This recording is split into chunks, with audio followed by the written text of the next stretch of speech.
You never know what someone's going through in their day to day. I need to block this out. You lose yourself, but then you become the person you didn't want to become. I truly believe in people. I think people can do a lot of good when they're offered the opportunity.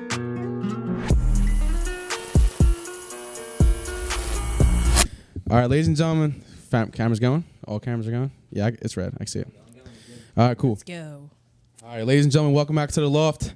Today I'm with Josh, Empowering Cuts. I've been seeing you on Instagram. You're doing your thing. Up. You're giving the cuts, dude. I'm really, it's really nice to see people in the community doing the same thing as that we're doing. And I just want to be surrounded by that. Also, too, you have a very unique relationship. I want to hear this story. Yeah, it kind of goes full circle. Not gonna lie. Full circle. That's our phrase. That's what you're always saying. Because it is crazy. I swear to God, everything in life, and at the most random times, you meet relationships and everything comes full circle, and you have these connections, and it's like you have such a great story with Meg Cohen, who we work with and stuff, and we want to hear all about it. So, at one point in time in my life, I was an Uber driver, and I was driving up 95. I was actually heading home. It's about like 2 o'clock in the morning. And I see this lady walking on 95. And something in my heart honestly told me to stop. And I just couldn't see myself just driving by this person knowing I was going home and I was laying in a warm bed, So I ended up pulling over. And first thing that I asked was, where are you going? Because, you're on 95. It's 2 o'clock in the morning. You're not really getting to where you're going at because anything could possibly happen at 2 o'clock. 2 o'clock in the morning on 95. Especially as a woman too, exactly. It's scary. Yeah. So see this lady. She has a big comforter over her. She's drenched in rain because it's pouring down that day, and she says she's going to Ben Salem. And I'm just like, come on, you can hop in. I'll take you to where you're going. She got in.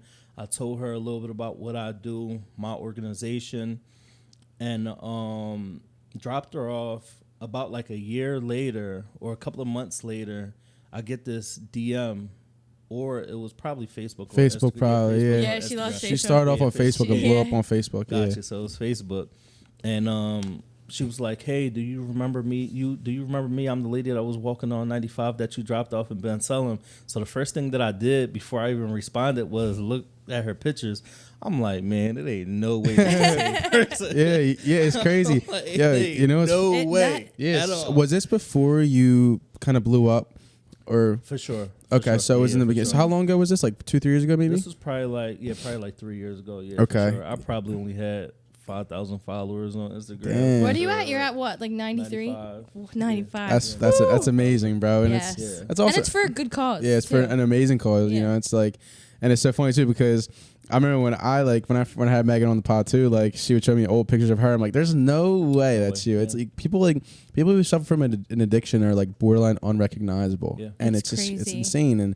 And honestly, it's just it kind of just goes to show, we kind of mentioned before, one small action can lead to something so great. Because I would have never met her, Paige would have never met her, and I would have never met you. We would never be sitting here having this conversation, kind of encouraging the conversation. And that being said, I'm really curious to know, what led you to want to give back to your community? What was that? What was that urge? What was that moment in your life that really led you to wanting to do that? When I went to barber school, honestly, because barber in school is what really changed my life completely. When I went to barber school, my barber instructor, he used to take the whole class at shelters. That's how I learned how to cut hair. And for me, honestly, me being able to pay it forward meant more to me than actually receive money for it. Around the time when I graduated, my barber school ended up going bankrupt. So I put in for a forgiveness loan. They forgave the whole loan. And I didn't have to pay back the $20,000 that I went to school for. That's awesome. So I basically went to school for free. That's a blessing. And I just thought that it just, me paying it forward just meant more because once again, the feeling of being able to do something for free, it was just a feeling to me that just... It's undescribable. It's a blessing. It really is undescribable. It's a blessing, bro. And I found this quote that it's funny because on the picture, it's a picture of a guy giving someone a haircut, and I thought it'd be perfect. And it's saying, service to others is the rent you pay for your room here on earth. Yes. Oh, yeah, absolutely. And it's I feel like everybody, no matter how big or small, has a responsibility to give back in some way, because it does it honestly, like, I don't know. So for you, like, you just started with the Greatest Project too. Like, it just feels good. You know, I look forward when I wake up on Thursdays. Like, I'm not kidding you. I'm genuinely happy. Like, I roll out of bed and I'm like, who can I help today? Like, where can I go for donations? Who needs to get something picked up? And like, when we get together, it's an undescribable energy. Yeah. Awesome. Like we said, we were bringing down a speaker to like bring music down there because everybody that comes to, we see the same faces a lot of the time, and like we've created relationships and stuff that are everlasting. Like, awesome. and we take some people, like a lot of the time. I think it was 2 weeks ago, maybe we had 3 people that we were able to take to the hospital and get into recovery and stuff. Yeah. And then you hear updates from them. And when you hear the updates, like we don't really broadcast that on social media and stuff, but like when we talk to each other in a huge group chat and we can see like these updates and like where people are at in their lives and stuff and see people genuinely recovering, it's an undescribable feeling. The music will have to be ran through by me and Meg first. I know. But, you know me. You've seen my energy already. I was like, I'm bringing a speaker. But no, so I wanted to ask you, like, what was the first video you put up, and what led you to kind of do that? Like, what was like the initial reaction, and then what kind of sparked the rest of that? Like, to be honest, the first thing that I ever posted on my social media that was wrapped around the homeless was I was down Center City, and I saw a group of homeless individuals that was just chilling like around like the subway station, and I ended up going to McDonald's to grab them food, and I gave them the food, and I asked them, hey, can we just take a picture? Was able to take a picture or whatever. That was the first time that I ever interacted with anyone that was homeless, to be honest, because if you really don't know how to approach someone that's homeless, it could be a little intimidating. Absolutely. Yeah, for sure. You know, it could be a little intimidating. And that was like at first. Now I'm like a pro. Like, yeah. And obviously, like, everybody, you get comfortable with it. Yeah, and a lot of people that's homeless in Philadelphia already know me now. You know, but that was probably like my first interaction for sure. You built a name for yourself, and yeah, like, so it is crazy though. Like, going up to them, you do have to speak to them a certain way. Yeah. You can't. You have to show them that you're a human being as well. Like, you're not doing it just to like get clout on social media and stuff like that as well. Like, because some people genuinely do that, and I feel like sometimes it doesn't come off as genuine. But for you, you have such a genuine approach to everything. And like today, I was watching your videos and everything, and I did want to go into it. I watched your YouTube video that you posted a year ago, and I wanted to ask you about you wanted to do like a mobile barber shop. Where are you at with that? Are you still working through that, or it's is already complete? It's already complete. That's awesome. Can you tell me more about that as well? Yeah, for sure. So the project with the mobile barbershop, during the pandemic, I purchased the RV. I only paid $2,000 for the RV, and this RV, it looked crazy. It looked busted. It was Nobody did not see the vision at all. Nobody. My dad was telling me to sell it. Everybody was telling me to get rid of this thing. Everybody. And that's passion. Yeah, no, for sure. And around that time, I'm like, you know what? Let's launch a GoFundMe. Everybody kept on telling me not to, because it was around the time that the pandemic was the point that everybody was dying, like around that time. I'm like, bro, let's launch a GoFundMe. When I launched the GoFundMe, before I launched the GoFundMe, I was able to raise about like $5,000 cash. That's awesome. Like, I was literally going to people's houses. People's giving me $1,000, wow. hundreds of dollars, like $5,000 in cash. Right after that, I'm like, you know what? We gotta launch the GoFundMe. We launched the GoFundMe. We did. Our initial goal was $20,000. We got posted on the Shade Room. We did $20,000 in less than 24 hours. Damn. Wow. Being posted on the Let's Shade go, Room. Josh. So then we had to put the goal up more, and then GoFundMe nominated me for like a hero of a certain month. See, and one man's vision. Yeah, no, everyone for sure. was knocking you. See how far that went? So make a long story short, we surpassed that GoFundMe probably like 80,000. That's right? Wow. Our fucking initial sick, goal bro. was only 20,000. Hell We yeah. surpassed that 80,000. But as far as the mobile barbershop is up and running. We have 2 barber chairs in there.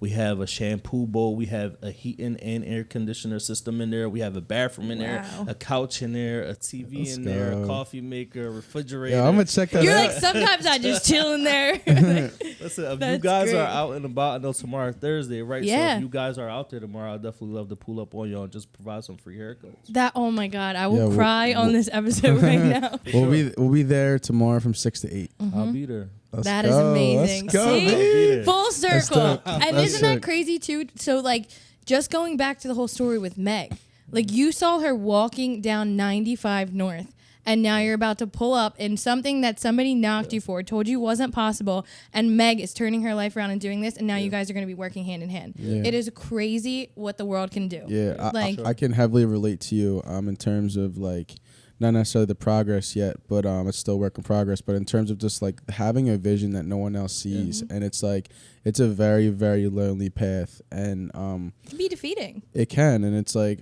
there are times where I've wanted to give up, whether it's podcasting or videos or music or anything like that. But it's like you keep going, you meet certain people in your life. Like starting the podcast is probably the best thing that ever happened to me because Love that. it's allowed me to meet people that I would have never met if I didn't. Like it's so funny. I actually thinking about this today. So like during COVID, I was down the shore every single weekend drinking, being a loser. Like I remember sleeping at people's houses, staying down the shore for an entire summer with like one bag of trash bag of clothes. Like I remember it was a 3-week period because like when the whole riots and shit were happening, they closed the bridges. I remember like I would stay down the shore and then I would stay at someone's house in Sea Isle. Then I'd come back to the shore. And like it's just crazy. Like the life that I was living was so like non-productive, and like now today I couldn't see myself doing that. And it's like, you know, then I started the podcast, started to network people, and You meet the most amazing people I through met this network. Meg, and that led me to wanting to help and give back to the Kensington and the people in that community because you know my uncle suffers from addiction, so that's something that I personally struggle with, and it's, I light up talking about it because like that's why I wanted to have you on, bro. Like not even just because of the haircuts or anything, but just because of the people you're helping specifically too. Like It really hits home. and you never have like, and the thing that you know, because me and Paige actually had an experience in Kensington probably a month ago, like trying to help somebody. It's like they think you're out there getting paid. They think you're out there because like you're getting. I'm like no. Like I remember that's what kind of like turned that conversation. So like kind of get into that a little bit. So in our group chat, in our WhatsApp Grace Project group chat, someone put in there that someone's daughter was missing, and She sent a suicide video. Sent a suicide letter, suicide video, like saying she's going to kill herself. And we had a little time to go find her. So I was in my bed, and it was like noon, and I was like, oh shit, like this is like now or never type, you know. So I got up and I went out to look for her. I was driving. I don't remember what street it's down. It's where like it's like a U-Haul center or whatever, by like It was by Castor Ave. Castor Ave. So I found her, but she was in different clothes in the picture that got sent to me. And I'm like, that's not her. So I drove to her. I was like, hi, I'm with the Grace Project. We're here to help you. And she ran away, ran into the Dollar Tree. I go. Said it wasn't her name. Said it and stuff, wasn't her. I ran into the Dollar Tree because I saw her. I'm like, I'm determined to go get you. Like, so I went to the Dollar Tree and I was like, hey, listen, I'm with the Grace Project. You know, I know your mom, blah, blah, blah. I forget her mom's name because it was so a little bit long ago. She's like, that's not my mom's name. You stop following me. And I'm like, oh shit, I'm sorry. Like, cause I'm not trying to hurt nobody. I'm like, whatever. So I leave the Dollar Tree, but it's still stuck with me. I'm like, this girl, like, she had the pink jacket on, just the different color pants. So I'm driving around for a few hours. And I found her like spot and everything. Like it was like it's emotional. Yeah, for sure. And so I got to Kensington, the corner of K&A, and I see her again on the phone. I'm like, this is her. I'm like, this is her. I took a picture of her. I sent it to the group chat. Meg was like, that's her. And she was on the phone. I was texting her mom, like, are you on the phone with your daughter right now? And she was like, yes. And I'm like, all right, that's her. So then I'm thinking, I'm like, I'm not gonna go up to her, being like a man, like walk up to this woman, and you know, that's shady. Like I don't want to be shady. So I call her. She comes up and she goes and tries to talk to her. She tells her to like fuck off, and she looks at me in the car, and I'm like, I was like, you. Paige, The thing is too, and just like from my experience as well, like my entire family on my mom's side and my dad's side struggles with addiction. Yeah. I had to grow up at a very young age and deal with that, and I can immediately see when somebody's triggered with that stuff too. And I was like, she's either going to be triggered by her dad because she was on the phone with her dad as well. And when I was talking on the phone with her mom, she also said like once she talked to her dad, she calmed down a little bit. And once she said that, I was like, I think her mom's triggering her as well. She did not want to talk to me at all. Yeah, so I went up to her. You have to do it so gracefully. Yeah, I went up to her and was like, hey, like, I'm here to help you. Like, I know it's you. Like, I talked to your mom. She was like, I'm a lost cause. Like, I know you know why you want to talk to me. I'm like, listen, like, I'm here. I want to help you. Then she was like, what are you out here getting paid or something? And that's what really triggered me. Not because it wasn't her fault. I understand it wasn't her fault. But for me, it's like, I'm here. And I told her, I was emotionally like, invested. straight up, I was just like, listen, I'm here because I want to be here. I was like, I want to do for you what I could never do for my uncle. Like, I want to get you out of here. And I was like, here. And she's like, I'm like, I want to get you clean. Like, I was pushing the recovery part on her, but it was the wrong move. So I was pushing that on her. I was like, listen, your parents want to get you safe. Don't want you to get recovery. She's like, get away from me, whatever. So I'm like, here, just take my card at least. She takes my card, walks into the corner store and throws it out in the trash. Yeah. And I'm like, all right. I'm like, listen, I'm here to volunteer. I said, I'm here. I want to be here. I want to help you. I was like, what can I do? She's like, I don't even got shoes or nothing. Like, I'm worthless. I'm like, let's go to Target. I said, I don't care what's going on right now. I said, get in my car. We're going to go to Target. She gets in my car. We go to Target in Burlington Co-Factory. Yeah. And then we end up sitting just talking, just having a conversation. No recovery, none of that. Just I'm asking her why she feels the way she is. She told me that she missed her flight to Newark, New Jersey because she fell asleep and wasn't able to make it. And that ultimately led her, because that was her one chance at recovery for her. She felt like she lost that chance. And so we're in my car driving. We stop at Target.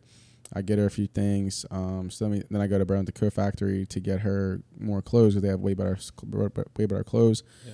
So she's picking out clothes and stuff. And we're having a good time. Like, we are genuinely having a great time. We're talking, we're laughing, like everything. We're just talking about real stuff. You know, she told me like everything about like, her, losing her, her boyfriend broke up with her and she lost her best friend. Because I asked her in the car, I was like, hey, is there anyone you can go to when you need something? And she was like, well, they just passed away. And I'm like, she feels alone. I'm like, fuck. She just needs somebody. Like, she just needs some time. You need to connect with people and show them that you're a human being as well. Yeah. So we go get her clothes. I'm not stupid either. She's like, you go pick out some guy clothes, whatever. Like, don't watch me. I'm like, whatever. So I'm going. I'm like, all right, I'm gonna go check the front. I'm gonna stand right at the entrance. I'm not gonna, let her leave. Yeah. She got clothes. We got her some clothes. And then I took her to Walmart to get shoes. I'm on the phone with Meg the whole time. And her mom, I asked her mom, like, hey, listen, does she have permission to go to recovery? And she's like, yes. I'm like, all right, cool. So then I'm on the phone with Meg, and Meg's like, yeah, we should 302 her. And I'm like, well, I'm not responsible. Like, I'm like, you want to? That's great. Like, I don't want to feel like I lied to her. I'm like, whatever, you're gonna help her. Because she's threatening to kill herself. She said a lot of shit that she said it was very emotional. So it was extremely emotional. So then I take her to the gas station to get her a pack of cigs, and then I'm on the phone with her dad, and then we're all off. Us three talking in the car on speaker. He's really pushing recovery. She's like, nah, Dad, I'm not fucking going. I'm like, listen, I hung up the phone. I said, listen, I'm not going to take you to recovery. I don't want to push that on you. What do you need right now? She's like, I haven't eaten in 2 days. I'm like, all right, let's get some food. Got her some Taco Bell, and I dropped her off under the bridge at her tent in the woods. So in the forest. Yeah, basically it was a forest. So dropped her off in there, and she got out. I feel like I failed. I was like, fuck. I was like, I genuinely failed. That whole day, that was a really long day. I was there from 11. I cried when you called me and you were like, I didn't. And I was like, no. Well, and then that was Wednesday, right? Because we had the Grace Project the next day. And so I got her in. So it was from like 11 a.m. to 7 p.m. And then from there, I go home. I'm like, whatever. I failed. Whatever. So then the next day, her mom calls me and tells me that she picked her daughter up. She drove 3 hours to get her and got her into recovery. And the one thing she told me before she got out the car was, she said, I don't need recovery. I need psychiatric help. And I'm like, okay, thank you, because I told her mom that, and that's what sparked the whole I'm going down tonight. Well, I feel like a lot of these individuals, honestly, they deal with a lot of trauma from their past, and their escape is getting high. For example, like me, like I grew up in a broken home, a very troubled youth. Like my mom on drugs to this day, My mom, I'm 31. My mom been on drugs for 35 years. She didn't stop getting high off of crack when I was born. You feel me? Like I was literally grown. Yeah. I was literally born a crack baby.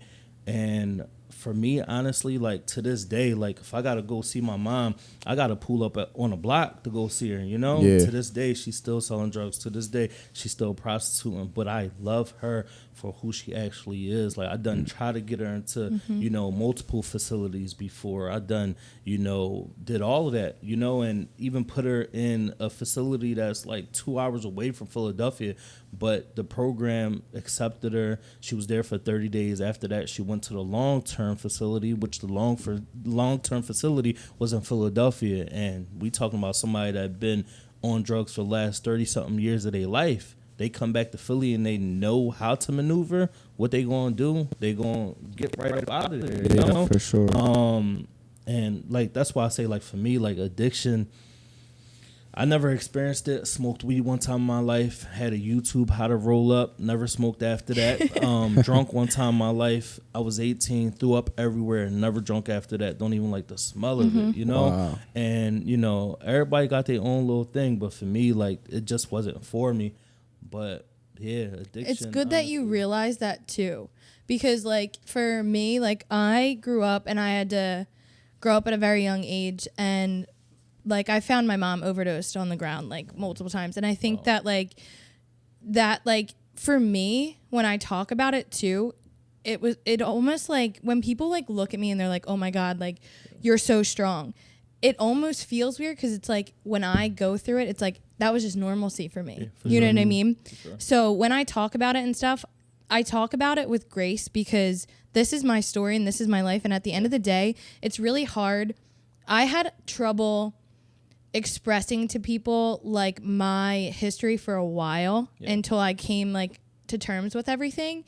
And because I didn't want anybody to view my parents differently. Yeah, sure. And that was the hardest thing, because to tell somebody like, hey, I'm really troubled. I'm going through so much trauma and I'm suppressing all of these issues. But like, who wants to turn to like their friends or their boyfriend and they're like, I just had to take my mom like off the ground and go through this. And I've packed her bags on several different occasions, sat with her after 60 days of rehab, and then watched her relapse. Like it's a huge burden that you carry on your back, but at the end of the day, like the love will never go away. For sure. You will always hold on to that hope. Sure. And like you said, you pull up on your mom still to this day. Like I can't tell, I've talked on the podcast for a while about how like my parents and I had to cut our relationship off for like multiple reasons to just gain my own mental health and like get myself on my own feet. But I still go to their house. Like I don't like when anybody's like, oh, she's kind of like contradicting what she's saying, but at the end of the day, it's like I'm still gonna pull up, I'm still gonna have hope, I'm still gonna be there for them, and I want them to know that, because I see this every Thursday. I take somebody in, and then in the back of my head, I'm constantly thinking about my parents. Like I will constantly be there. Like the Grace Project and what we do is such a I hold it so close to my heart, because every single time I see somebody or I get that update on somebody else, I have more hope for them. You know what I mean? But it really is hard to hold on to that, but it really does when you can turn that perspective and make something out of the Grace Project, what you're doing. Like I said, it's an undescribable feeling at the end of the day. Absolutely. Yeah. Josh, I wanted to ask you, so like what you mentioned you came from a broken home. What was your childhood like? Like what Bro, it was really rough. My dad was extremely abusive. First time my mom ever got high was with my dad, to be honest. And he was a functional addict, so he got the house, he got the the job and all of that. She couldn't maintain that. So once she got a taste of that, she was just completely out of it, and my dad just left her for dead. I'm literally gonna get emotional. Left her for dead. And it was rough because I always felt like I had to fend for myself. My dad was there like physically, but it was mentally and physically abusive. It wasn't just me getting my ass whipped all the time. Like it was also like down talking me, gaslighting you, shit, all of that. Like at the age of like 12, I had a job and I was working at a party store. and I would get paid $100 a week, but I was working 40 hours. And my dad, he was still like, hey, you gotta give me some money. And that was just basically to support like his drinking habit at that time, And mind you, I'm only 12 years old. The first time I ever caught a case was at the age of 13. Got expelled from middle school, got sent to disciplinary school, got sent to boot camp. From boot camp, got sent to Vision Quest. Got sent to that. Got sent to Glen Mills as a kid. When I came home, I was like 18. Got sent throughout the whole adult system. Bro, it was just so much just in general. It was just a lot. And I always felt like I really didn't have nobody. I had my older brother that I was looking up to. But honestly, my older brother, he was in the streets. And I wanted to be like him so bad because he would come home with money. That's what I wanted. He would come home with the fly clothes. That's what I wanted. Like I used to wear his clothes, He was my big brother. So I'll go to school with some size 10s on my feet, and I was only a size like 8 or 7 at that time, Like, so it was like really, really, really, really rough for me. And when I really changed my life around, it was like I was like 25 years old. Before I started, cutting hair for the homes, before I enrolled into barber school, I came home when I was 25 in August. And no, I came home in July. And at that time, I made my mind up already that, listen, when I come home, I'm just enroll into barber school. So I came home in July. I was enrolled into barber school by August, and I started in September. So my mind was already made up. I wanted to just, get into a barbershop, make money, all of that stuff. But once again, being able to experience what my barber instructor instilled in me, which was, us going to these shelters and providing these free haircuts, it just changed my whole life completely. Changed my whole life. You found something that lit a fire under you. I felt like I found something that I actually fell in love with. Like never in life did I ever like fall. Like, bro, I only had, to be honest, I had 3 jobs. One job was at a cookie factory. I lasted till lunch break, ended up leaving. Second job was a construction job through a union, getting paid like $20-something an hour. Lasted a whole day, ended up leaving, never went back after that. And that was because I had a problem with authority. Like I can't work for somebody else knowing that this person is on my ass about, me doing this or me doing that. Like, just authority just wasn't for me at all. When I was doing Uber, which is how I met Meg, that's something that I really loved because it wasn't nobody on my back. And I was able to network with a lot of people and tell people about my vision of what I was doing, because when people get inside of my car, on my back seats, I got empowering cuts embroidered on the back seat. So the first thing that somebody sees when they get in is empowering cuts with the Instagram logo, and they're asking like, "Hey, what is this?" So now I'm able to tell them about what I'm doing, and I've done network with a lot of people. And if it wasn't for me doing Uber, I would have never had a chance to meet Megan, to be honest. That's so crazy. That's and something that you mentioned too, which like, that's why I said I was like, I'm about to get emotional. It's something that I don't really talk about too often, but there's actually a song, there's like a lyric, and it says like, my mom's on drugs and my dad's a dealer. And every single time I listen to the song, I cry in my car. And not to like put them on blast or anything, but that's what I witnessed like growing up. Like my dad was functional. He got a job, he got his dream job and everything, but he could do it and he was functioning on it. And I was watching my mom deteriorate, like absolutely deteriorate. And it was hard. And when I first like really thought that I just graduated college, I was just getting out of school, and I had like a vision of like, oh, I'm going to make it big. I'm going into finance. I had a finance job. I was doing great.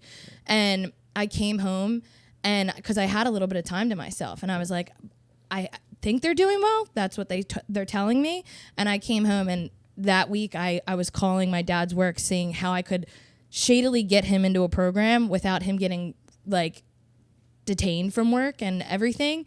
And at the same time packing my mom's bag. And then they're both yelling at me, telling me like, I'm a piece of shit for even like bringing this up and stuff. But it blew up so bad to the point where it was affecting my brother. And then I was paying for my brother to go to school. And you take on all of these responsibilities at such a young age that you almost can't even figure out your own passion. Yeah. So when you have that issue with going to work, like I tell Kev all the time, I'm like, I think I said it on another podcast, like I have a really big problem with authority. With anybody, or if anybody looks at me like I'm some 25-year-old girl, it's so hard because at the same time you want to turn around and you're like, you have no fucking idea what I've gone through and the adult decisions that I've had to make at such a young age. And I want to say this because I know that this is something that I struggle with. I'm so proud of you.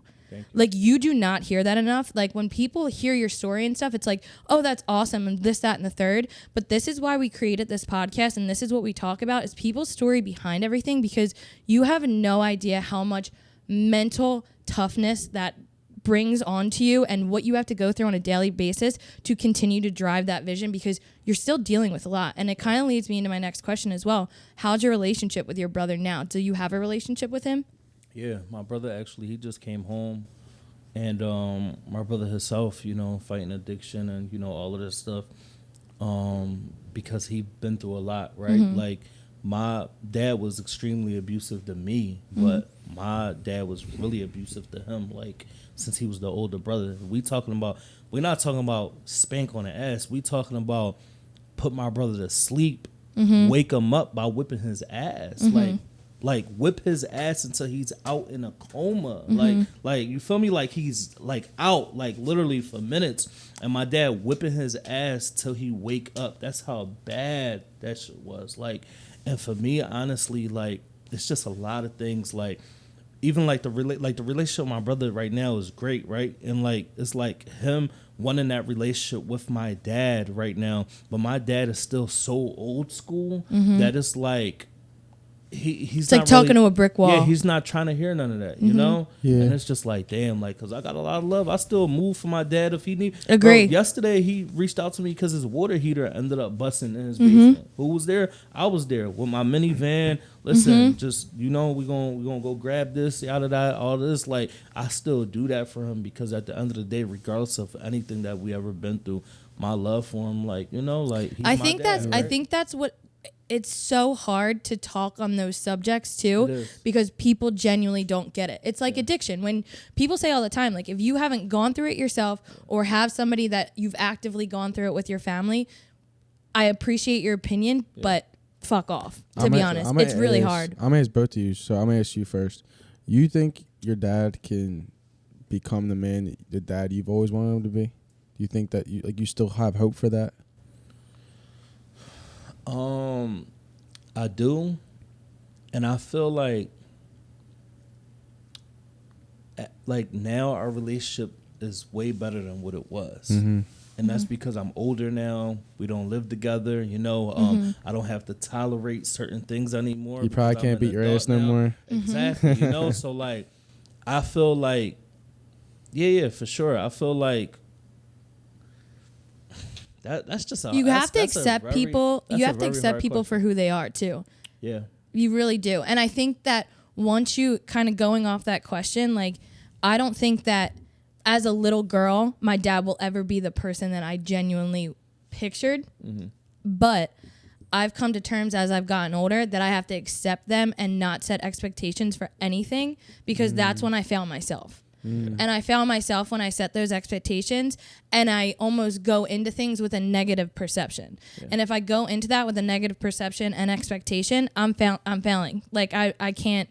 So if I accept him for who he is and stuff, I can have more of a genuine conversation and a relationship with him. Yeah. But I don't think that my dad will ever be like who I pictured. And it's hard. So do you think, like, you said you were 25 when it kind of clicked for you? Yeah, for sure. Right. Yeah. Leading up, I have hope. No, I'm kidding. Yeah, leading up to those, we'll just say age 25. Leading up to 25, like, what got you through that? Like, what did you lean on? What did you go to kind of feel any kind of comfort to get out of that? To be honest, I was living a crazy life. I was selling drugs. I was, getting into fights. I was, out here going crazy, like, with women. Like, I told myself around that time, I told all of my friends, I said, listen, if anybody end up killing me, don't look for no guy, because all the guys love me. Y'all better look for a female. Y'all better look for a female. Like I was keeping myself busy, but honestly, I feel like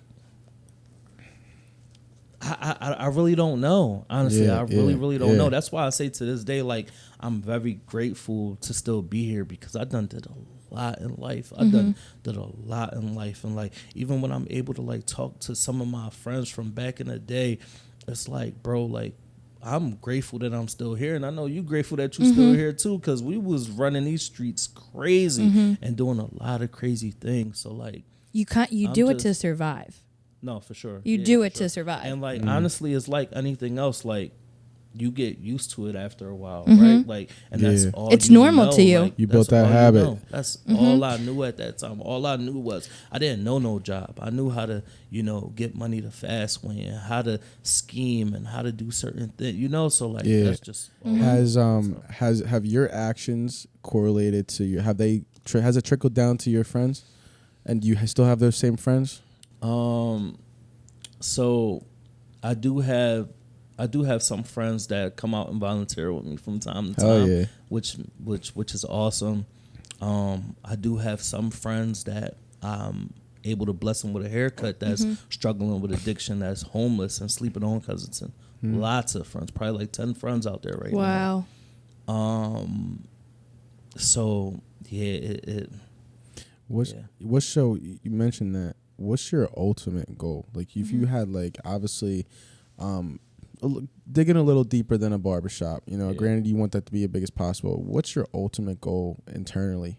A barbershop was never my goal, to be honest. Like, the mobile unit strictly for the homeless was a goal that we already achieved. Crushed. Yeah, absolutely crushed. Sheesh. I would definitely love to own a couple of treatment centers for sure. Wow. Definitely a couple of treatment centers for sure. Hell yeah. Dude. That's crazy. Yeah, get involved with it. Yeah. Get involved with us, bro. Absolutely. If a shelter is in there, like, that'd be amazing as well. Yeah, man. But definitely a couple of treatment centers for sure. See, we're going to have to look back on this episode. I'm manifesting this. We will look back on this episode, and this will come full circle. This is gonna be the thing. I told Kev, I said, if we do anything, I was like, I'm getting merch made that says something about full circle, because I was like, I strongly believe in that. You have no idea. And I actually, before we get into that as well, I want to tell you one thing. When I was struggling with my career, I had almost exactly a year ago today, I got in an Uber with this man. His name is Dorma. He is basically he produces video. He does like videography for Netflix. Okay. He was my Uber driver. Wow. I got into a huge fight with my boyfriend. He literally didn't want to drive me, and I was like questioning too. I was just like, am I really gonna like get into another relationship? I'm struggling with my career. I have so many questions and everything. And I sat in his car, and I like had tears in my eyes, and I was just like, me being bubbly me, I was just like, what do you do for a living? Like, how did you get here? And he just straight up, he was like, I honestly just quit my job in New York. I'm Ubering. I make the greatest networks, all this stuff.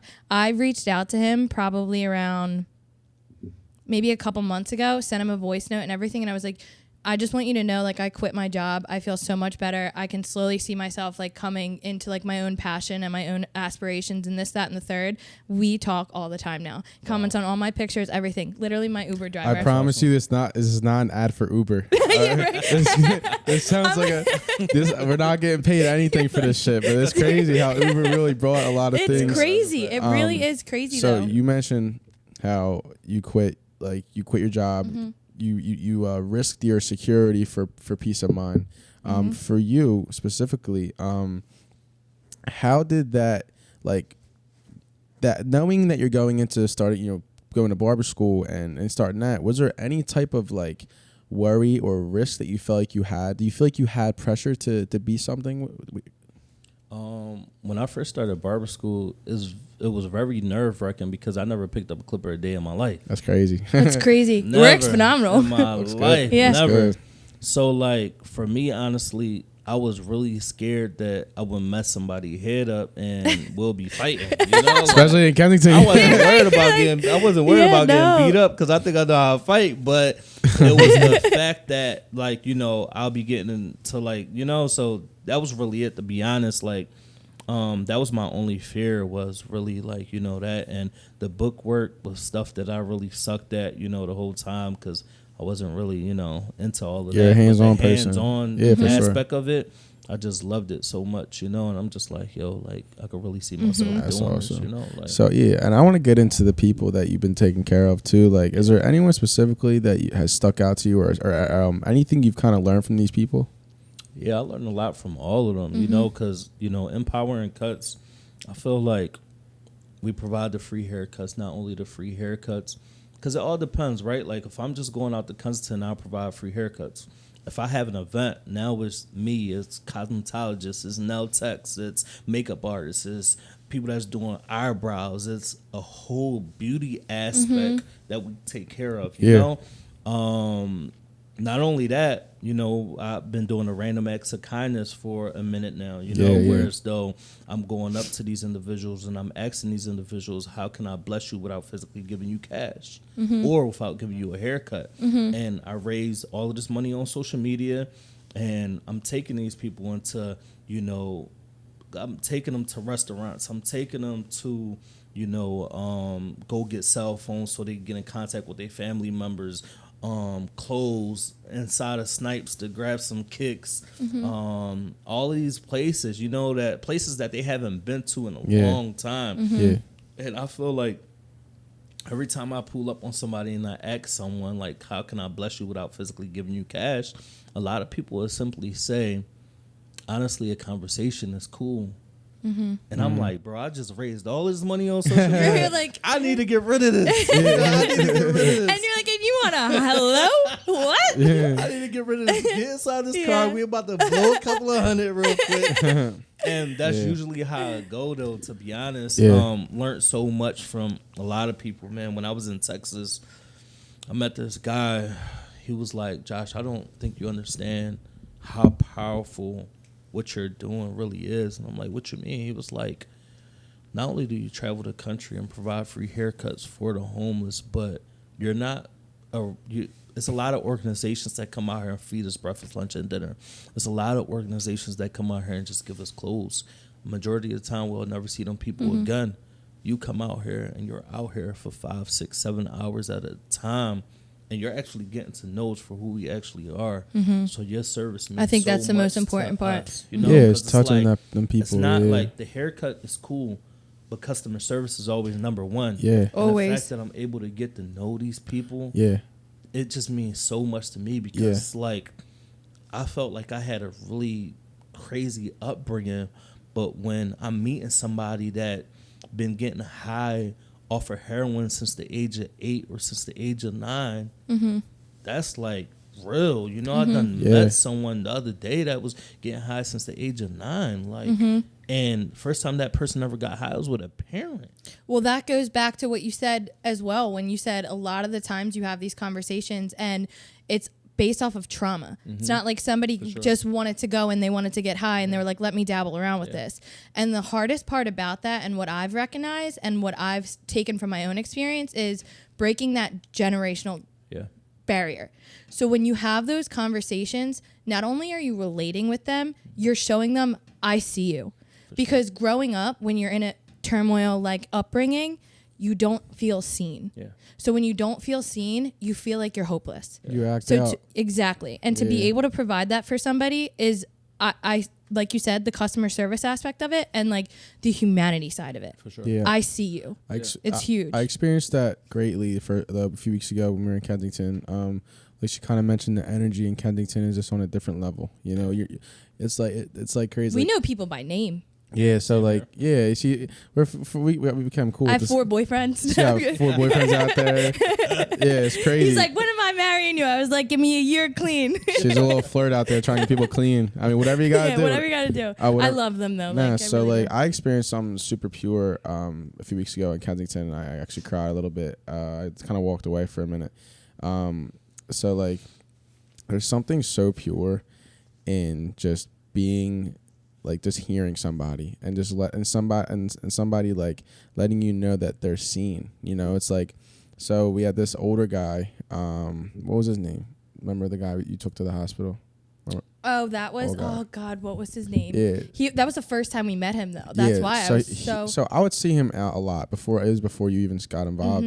He'd be out there, and I want to say it was Bruce. Yeah, I'm not sure, but I remember he was like kind of walking around like and asking us like, he's like asking me, he's like, hey, like how do I get clean? Like I'm like, let me call Meg, because you know anytime someone's get clean, call Meg. Like, so I called her, and she told me just let him go, you know, take him to the hospital, and then tell them that he's not feeling well, and then he'll tell them that he wants to get clean.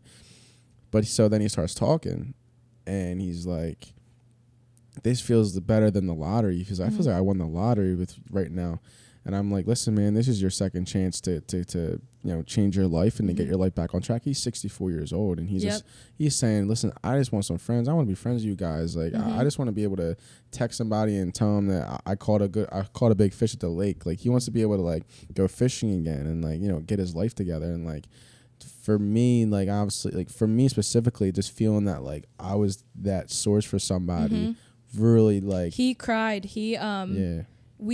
We were talking about it, and I wound up taking him to Temple to check him in with everything. But he was like, I don't know what to do because all my bags are at a different location. So I took him, and obviously, like, I wanted to get to know him as well. Yeah. He told me he was sleeping across the street from his daughter's house. She didn't even know that he was sleeping there. He said, I don't want to be a burden to her, but I miss my baby. I'm going to cry. He was 64 years old. And I asked him, I said, well, what are you good at? And he said, I'm so good with my hands. He said, I do welding. He said, there's actually a lot of commercials with my welding work that's in the background of it. He was like, I've always been good at that. He said, but growing up, I've always been deaf in my one ear. And he was like, and I just never felt seen. He said, I never felt seen. He said, I had so much trouble with growing up with my family, like in education in general. He said, I don't know how to read. He said, I don't read well. I've never been good at test taking. So I was bullied my whole life. So he said, I think that really drove me to kind of take my life into a bad direction. And he was like, finally, I have been feeling seen, like with you guys. He literally said, Kev, Meg, and Paige. He was like, I will never forget those names. He was like, I'm not kidding you. He's like, I've been the happiest I've ever been in my life. And I had I cleaned out like my whole house like recently. And as we were driving, I don't even know if I told you this, Kev, I have a picture of it. A book flew out from under my seat. And it was like, angels really have wings. And I was like, God, this is a sign. Like, wow. This is awesome. And I didn't have a pen. I had red lipstick, and I literally wrote Meg's number in the book and wrote our names on it. And he was like, I don't really know how to read, but he was like, I will read this book. And he was like, and I will remember you guys forever. And I sat in my car and I watched him go in. I went to the spot. I got his bags from across his daughter's house. And I just sat in my car and I cried. And I texted the group and I was like, this is what we do it for. Like, no, I do not need to be paid for this. Like that is my payment. Like that was, that is the most emotional, undescribable feeling in the world. Yeah. It's unbelievable. When was the first time you felt that kind of like that emotion with what you do? Oh man. I think at first, when I first started providing the free haircuts and I was going into these shelters, I would ask these individuals questions wrapped around addiction because I never understood addiction. And I think I was trying to figure out why my mom and why my dad, you know, because I never had the opportunity to speak to somebody that, you know, was homeless or was battling addiction the way that these individuals were, you know? So, yeah, like, to answer your question, honestly, I feel like I was answering certain questions. I mean, I was asking certain questions to these individuals to try to get some type of closure. For yourself. For myself. I absolutely agree. But it wasn't like I was asking my mom or it wasn't like I was asking my dad. I was just asking strangers because, once again, I never experienced addiction, so I really didn't know at that time, you know? But on multiple occasions, I was doing the haircuts. I was also interviewing the homeless at one point in time. And I'm actually about to start a YouTube channel now, and it's just going to be interviews, just storytelling, you know, when it comes to, you know, people upbringings and stuff like that.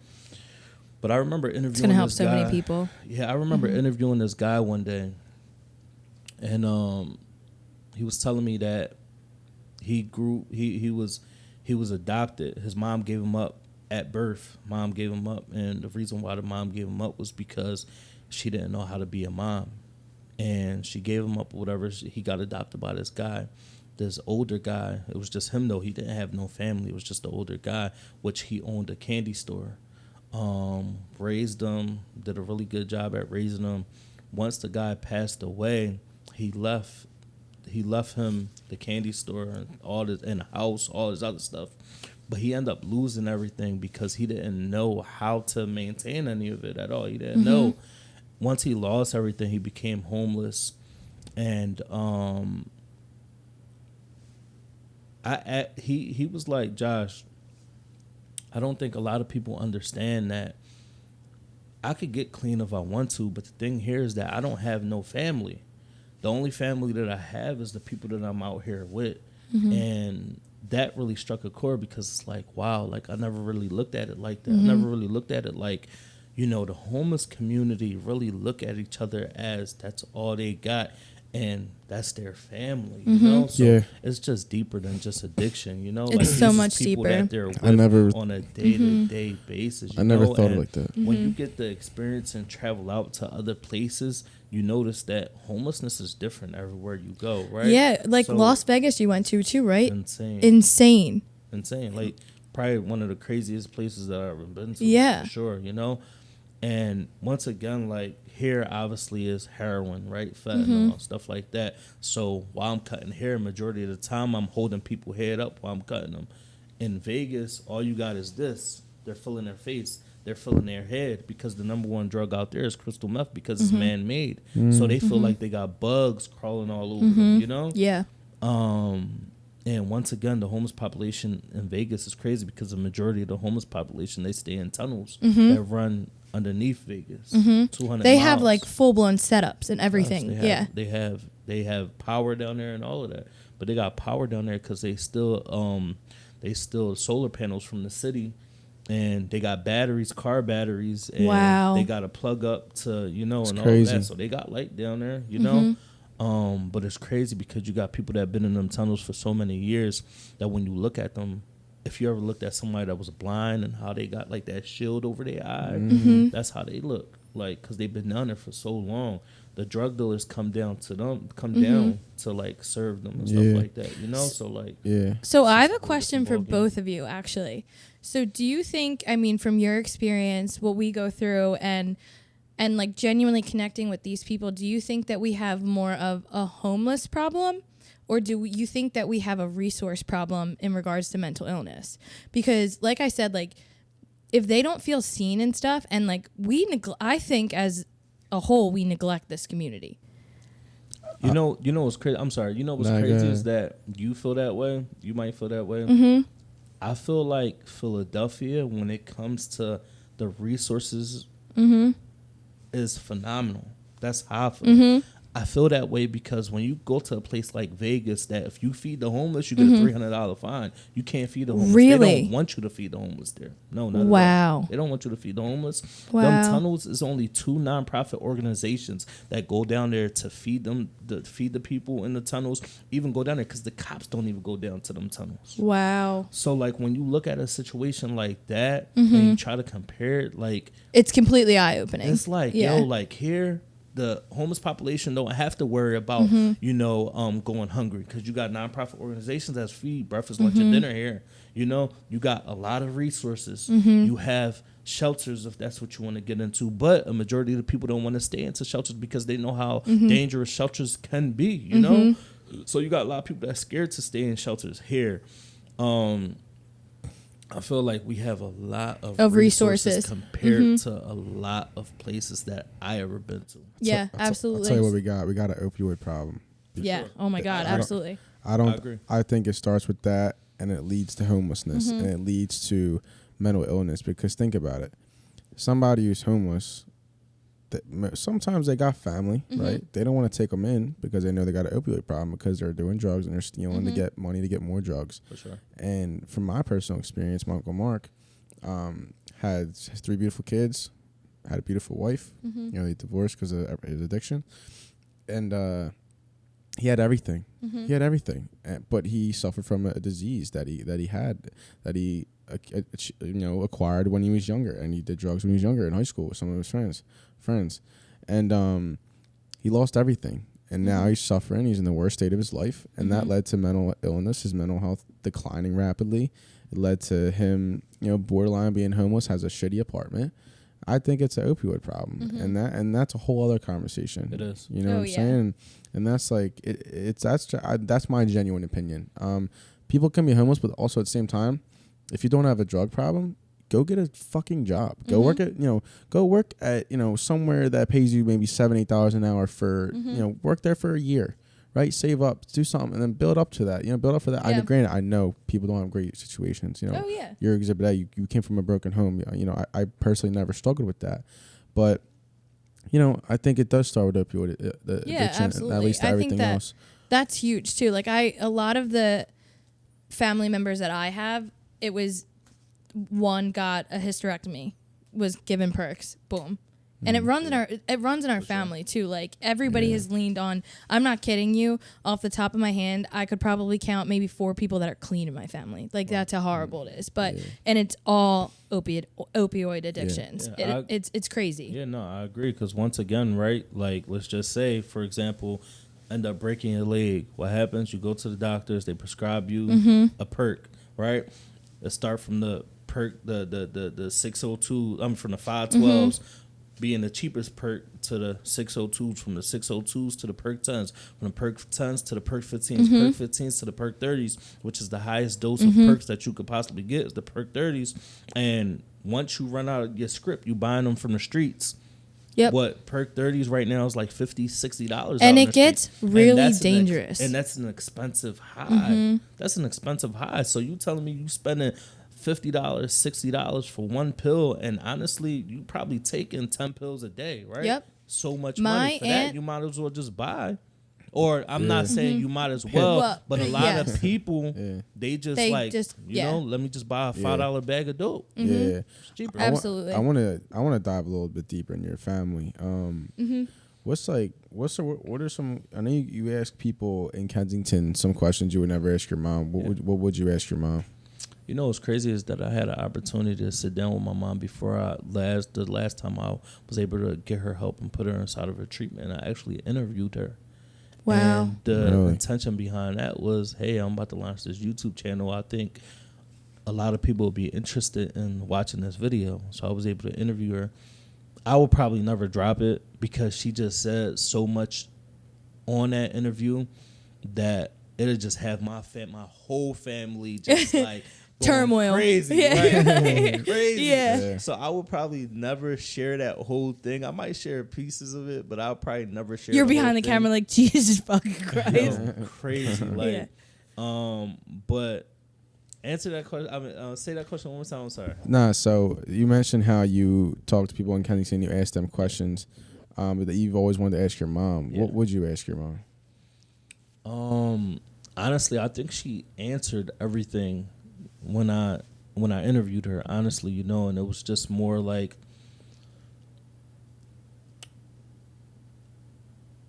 I think for me, once again, like it's normal for a lot of people not to have their dads in their lives, right? Like it's normal for that. Like it's not normal not to have your mom, and I was bullied as I was a kid. Like not only was I bullied, but a lot of people would say certain things about my mom. I've done gotten into multiple fights over people saying, "Oh, your mom ugly." You ain't never seen my mom before. You feel me? Like I never even I don't even have a relationship. You feel me? Like stuff like that. I even got hit by a car before, sent to the hospital behind somebody saying something about my mom, and I went to go cross that street and didn't even look both ways, and I got hit by a car. Oh my God.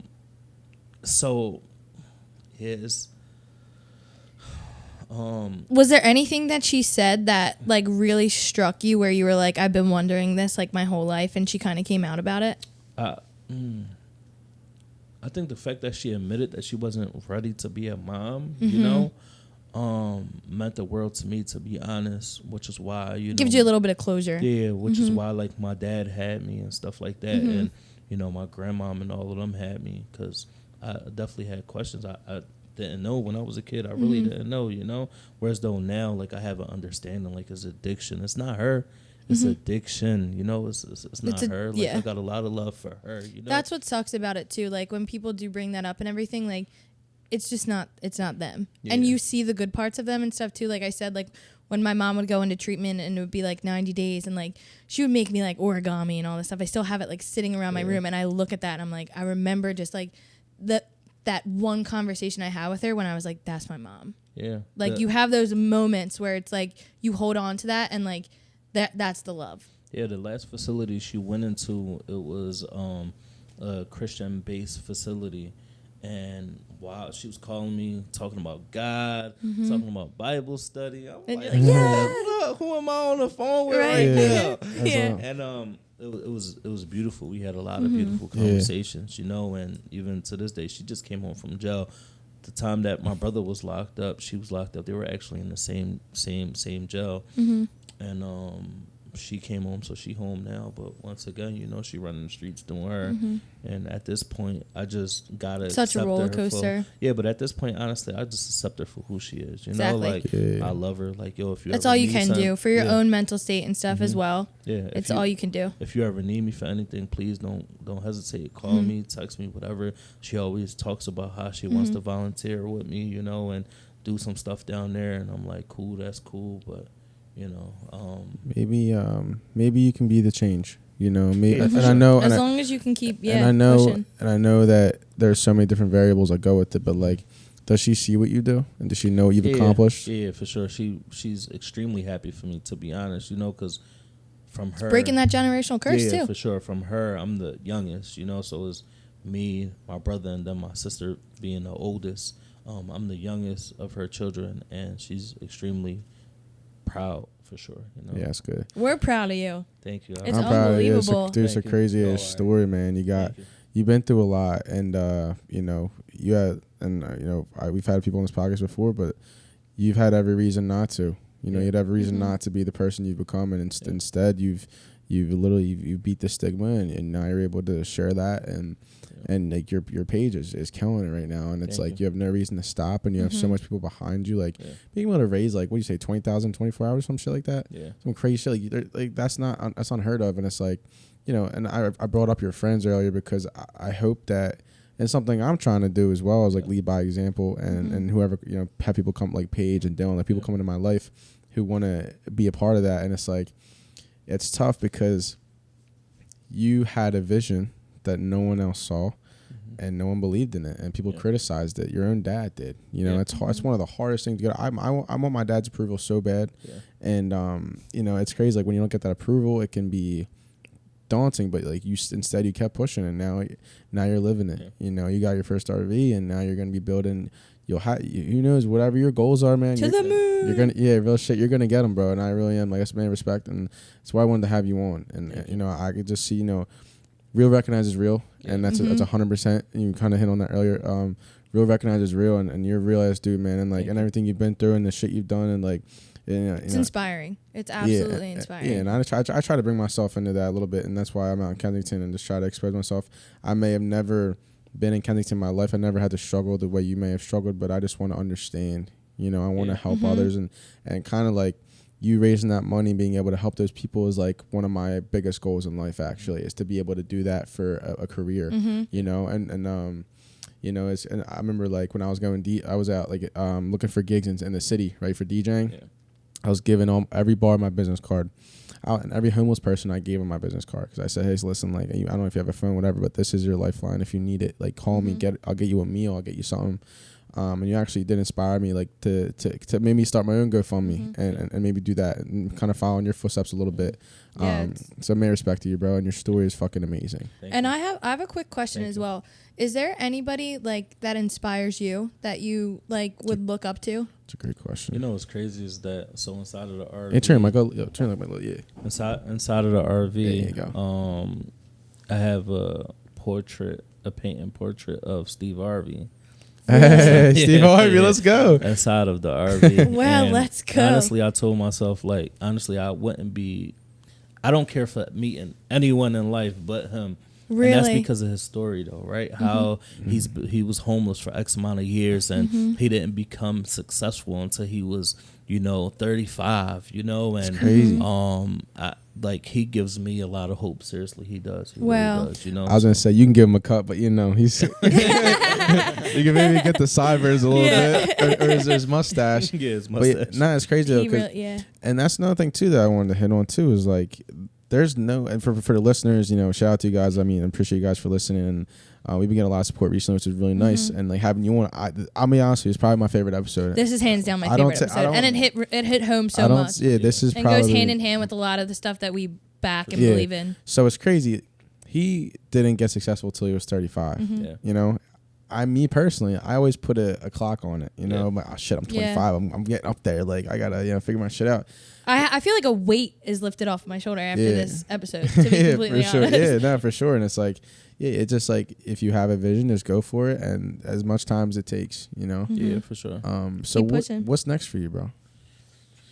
That's a good question. Tomorrow, when we yeah. No, I'll definitely be there tomorrow for sure. Honestly, that's a good question. Like right now, I'm still in the process of. So Empowering Cuts has been an official nonprofit organization for a little bit over a year now. So I'm still learning the nonprofit. Like I'm still learning that because going from just going out there providing free haircuts to running it like an official nonprofit organization, it's just difficult, especially when you feel like you're doing everything by yourself, right? I have a team of individuals. When like if I got an event going on, I post something on my social media. I got 100 people. Got me and Kev now. No, right, Yeah. and I appreciate that. I could post something that's coming up in the next month or two, and I'll get a crazy backing of people that want to donate X amount of dollars, platters, everything. But the thing here is that when it comes to the people around me, I really don't have, like, obviously, like, in order to start a nonprofit organization, you need a secretary, you need a treasurer. You need board members, all you of that need stuff, grant writers, you need all that But stuff. I feel like even with that, to be honest, like, it's like they there, but they really not. You know, like, I feel like everybody fell off. To be really honest with you guys, I feel like everybody fell off when we had a 24-hour event on Kensington, Allegheny. We was cutting hair for 24 hours straight. Wow. Damn. And that was our second time ever doing it. And we ended up falling asleep inside of the mobile barbershop because like 3-4 o'clock in the morning, like we tired. Oh yeah. And all of the other board members, they came out, but they only came out for like 30 minutes to an hour. Whereas though I had my cousin and someone else, another barber, that rocked out the whole time. But when we fell asleep, they ended up stealing a $900 speaker from us that was outside of our like The board outside. member or No, other people in Kensington? People- Kensington. yeah. Oh yeah, They yeah. stole a $900 speaker, and I was cool with it. Whatever it is, what it is. We fell asleep. Y'all caught us slipping. Let me just write this check, to the person that let us borrow the speaker, because they let us borrow that speaker. That wasn't my speaker. Like I had to Yeah. write a check for that. That's an expensive mistake. Right. And it was cool though. I wasn't really worried about that. But after that event, honestly, everybody like fell apart. The whole board, like nobody not communicating with nobody, nothing. Like, and I just like wish that I really had that right now, to be honest. So like I feel like right now where I'm at in life, I'm just still trying to like You're on the like I'm there's still a trying to figure big that big aspect picture, of but it, there's you know? stepping stones to I'm get in there, there. and that's Right. one of those stepping because stones. I feel like everybody intentions isn't genuine, right? So it's like Empowering Cuts, that's really my baby, right? Yeah. So it's like really good, everybody yeah. Loft is my baby. intentions, since it's not like, since it's not everybody vision, or, people will probably just really rock with it because they're trying to leech on to what you got going on. I'm just really trying to like really surround myself around the right people. Well, I that can goes really back bring to in, the whole be clout honest. thing too. For sure. You look at somebody's, like when I see, and like Kev will reach out to me, he's like, we're having somebody on. Some people will get like, oh my God, like he's got almost 100,000 followers. yeah. I don't give a fuck about that. Yeah, for I don't sure, care. for sure. Because For at the sure. end of the day, it's about, like Kev was going to go into like how much this is his baby. Yeah, for sure. And his vision behind it. I never reached out to Kev where I was like, I can see this going somewhere. This will be public. I want my face to be on this. I want to. I could care less if somebody knew my name, For sure. as long as at the end of the day, me and Kev always says you're helping one person. Yeah. That, and if you don't have that vision and you're just in it for the clout, then I'm sorry, but I don't want you on my team either. Yeah. I'd rather wait that and prolong that till that vision and that baby comes full circle. Yeah. Other than that, you'll watch it fall apart. It took time for me. I started this podcast myself, and I do all the video editing, all that stuff. And for a while, I got pretty because I had people come and go. I was like, "Yo, be a co-host, be a co-host," and I just want to give and give and give, and then people take advantage of that. They drop you for a minute. I've lost friends who drop me or whatever. And then you kind of get to that point where you're just like, "Fuck! What am I doing this for? Like, why am I you lose motivation." But I promise you, bro, there's people coming into your life. For sure. Dylan, I'll tell you. So I have a great team around me right now that, and Meg, and I'll get into Meg in a second. But Paige reached out to me because she saw what I was doing and wanted to know more and had questions of herself for things she wanted to do. Awesome. We met and talked about it, and talked about her vision. It kind of intertwined with my vision. I had her on for the pod. I thought she'd be great. She showed me her loyalty. She's always been very, very loyal to me. Dylan, he reached out because I made a random post on Instagram, like, hey, like, any videographers, photographers, let's link, hit me up, whatever. His friend Vic, right, sent him that post and said, hey, Kev's looking for somebody. He reached out to me.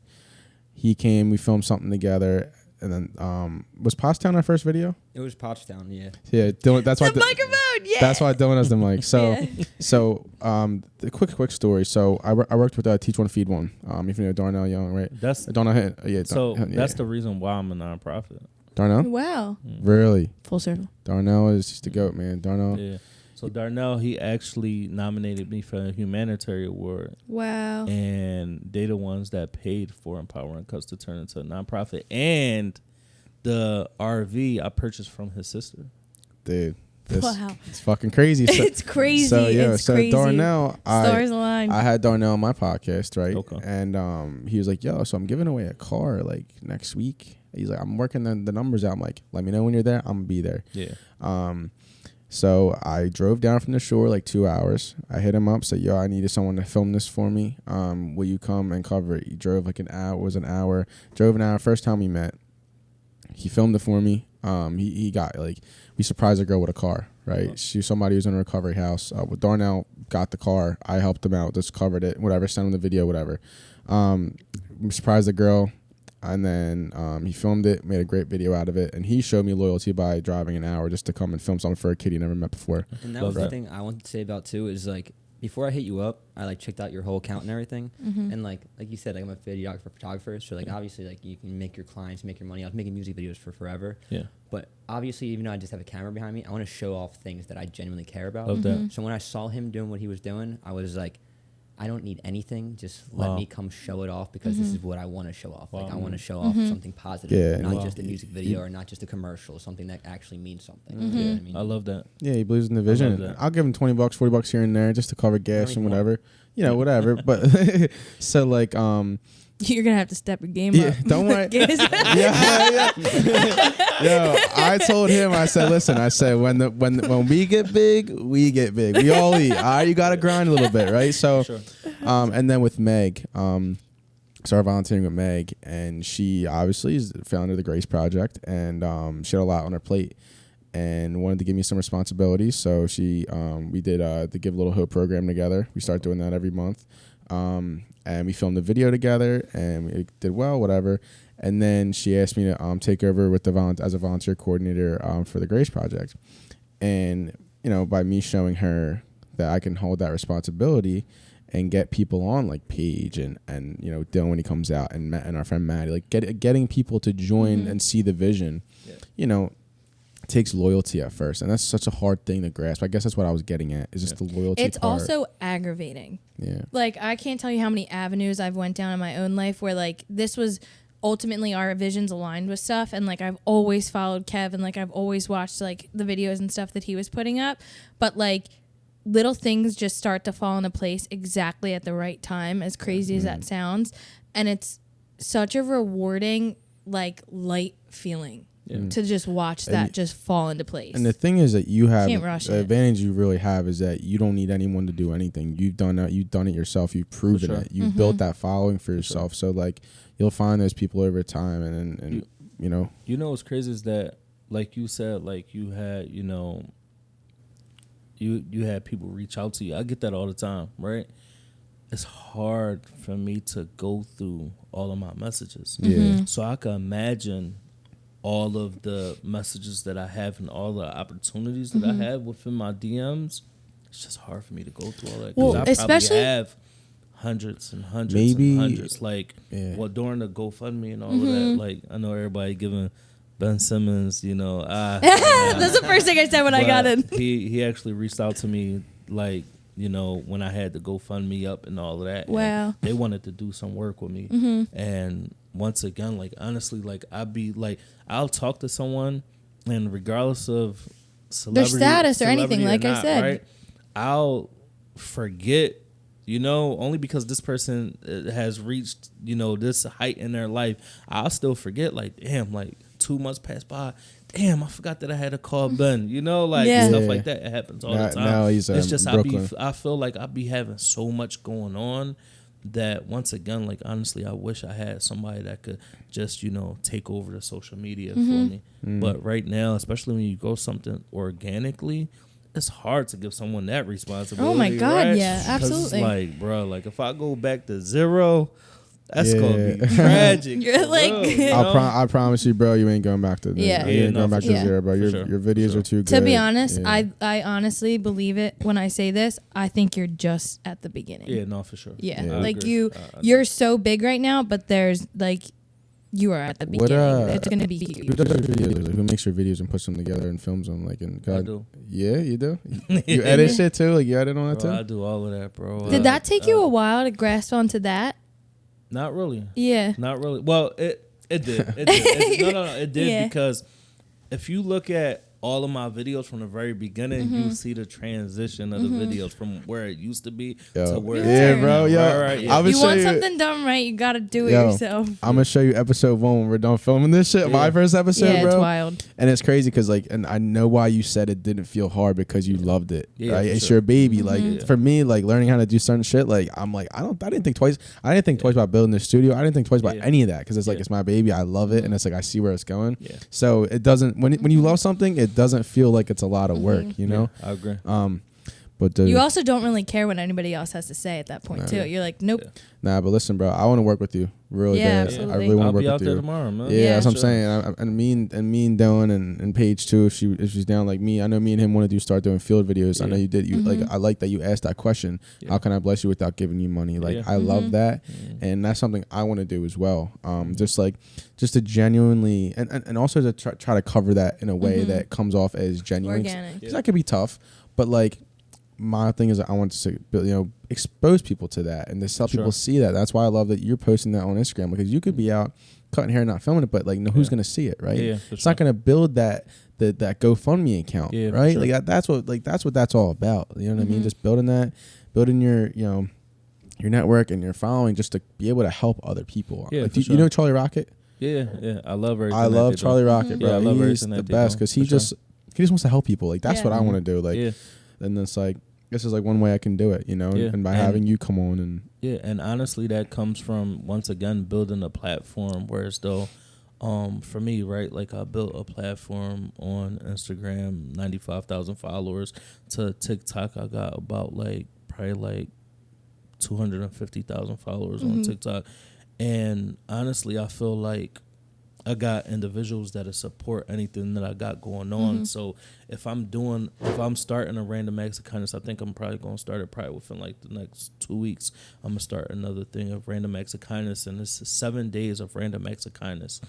And I get the funding for it easy because I have the following. for right? it. yeah. So it's never a problem me raising X amount of dollars for me to do, something great for somebody else. Because once I post that first video and tell people, listen, this is how you donate, they're going to continue You have the to keep backing. on doing Yeah, it, I'll be taking notes, bro, for sure. Yeah, Yeah, I definitely wanna- absolutely. No, and honestly, to be honest with you guys, even if usually, like, sometimes I ride with somebody during the random acts of kindness. So even if it's me reaching out to you, reaching out to you, like, yo, you ain't doing nothing, come out with me this day. We gonna just randomly see if we could find somebody just to bless them, you know. And we don't, because it's crazy, because you don't never know what you're doing for a person, right? Because it's like you're pulling up and you're approaching them genuinely, and you're just asking them, hey, how can I bless you?